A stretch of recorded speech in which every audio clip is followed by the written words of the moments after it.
In Washington, the debates are often loud. Politicians argue, cameras flash, and headlines are written in seconds. But sometimes, in the middle of the noise, a moment happens that makes people stop and listen. That moment came when Jasmine Crockett stood before a congressional hearing and asked a question that echoed far beyond the walls of Capitol Hill. Her voice was sharp. Her words were simple. We can spend $3 billion on war, but Americans are still hungry. The room fell quiet. This wasn't just another political speech. It was a challenge, a direct confrontation with priorities that many Americans have been questioning for years. To understand why this moment struck such a nerve, we have to step back.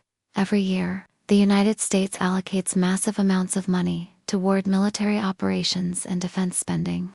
These decisions often happen quickly, especially when global conflicts escalate. Recently, lawmakers debated a $3 billion military spending package designed to support international security efforts and military operations abroad. Supporters argued that the funding was necessary to maintain global stability, but critics, including Crockett, saw something else. They saw a country where millions of families are struggling to put food on the table.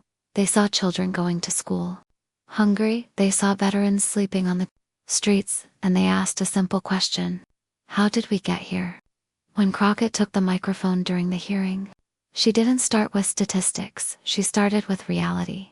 She spoke about the families in her district in Texas, families working 2 or 3 jobs just to survive, parents choosing between paying rent or buying groceries, children relying on school lunch programs because there simply isn't enough food at home. Her tone wasn't theatrical, it was frustrated. We keep hearing that there's no money for programs that help Americans, she said. But somehow there's always money for war. Across the chamber, lawmakers shifted in their seats. Some nodded quietly, others stared back, unimpressed. But the tension in the room was unmistakable. Crockett continued, pushing deeper into the issue. She pointed out that food insecurity affects tens of millions of Americans every year in cities, rural towns, and suburbs alike. Families are struggling with rising food prices and stagnant wages. At the same time, billions of dollars continue flowing toward military budgets. To Crockett, the contrast was impossible to ignore. What message are we sending, she asked, when we can authorize billions for bombs faster than we can approve funding to feed our own people? Her words were blunt, and they quickly spread across social media. Within hours, clips from the hearing were circulating online. Supporters praised Crockett for saying what they felt many politicians were too afraid to say. They argued that her comments highlighted a moral contradiction, one that exists at the heart of American politics. If the country has the resources to finance wars overseas, they asked, why can't it solve hunger at home? But not everyone agreed. Critics fired back just as quickly. Some lawmakers defended the spending bill, arguing that military funding and domestic programs are not mutually exclusive. They insisted that national security must remain a top priority. Others accused Crockett of oversimplifying a complex issue. Defense spending, they argued, protects American interests and prevents larger conflicts from erupting. But Crockett's supporters weren't convinced. To them, her words reflected something deeper than policy disagreements. They reflected frustration with a political system that often seems disconnected from everyday struggles. For many Americans, the issue isn't just about budgets, it's about values. What does a nation prioritize? Security abroad, or stability at home? Weapons, or welfare? Power, or people? These questions aren't new. They've been debated in Congress for decades.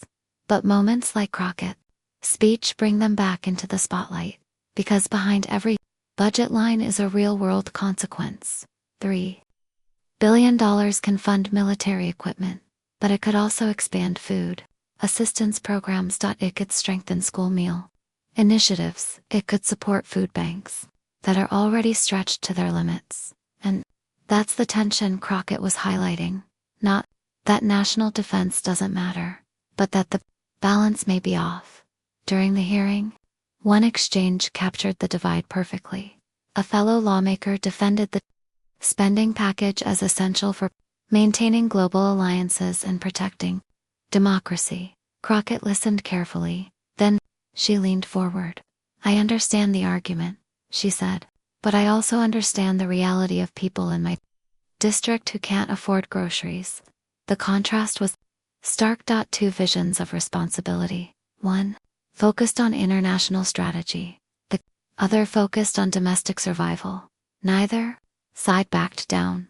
But Crockett's comments struck a chord beyond Washington. Across the country, Americans watching the hearing began sharing their own stories. Single parents describing the rising cost of food. Workers explaining how their paychecks no longer stretch as far as they used to.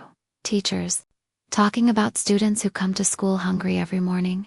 For them, Crockett's frustration felt personal. It wasn't just politics, it was reality. And that's why moments like this matter. Because sometimes, one sentence can capture a national debate. Americans are still hungry for words. But behind them lies a complicated truth about budgets, priorities, and the challenges facing millions of families. Whether people agree with Crockett or not, her comments have reignited a conversation that refuses to disappear. How should the wealthiest nation in the world spend its money? How should it balance global responsibility with domestic needs? And most importantly, who gets heard when those decisions are made? Inside Congress, the debates will continue. Budgets will be negotiated. Bills will be passed. But outside the halls of power, the question Crockett raised will keep echoing. Because while billions may be approved in Washington, the struggles of everyday Americans are still unfolding far from Capitol Hill. And for lawmakers like Jasmine Crockett, that reality is exactly why the fight isn't over. The debate about war spending and hunger in America is far from settled. In fact, it may just be beginning.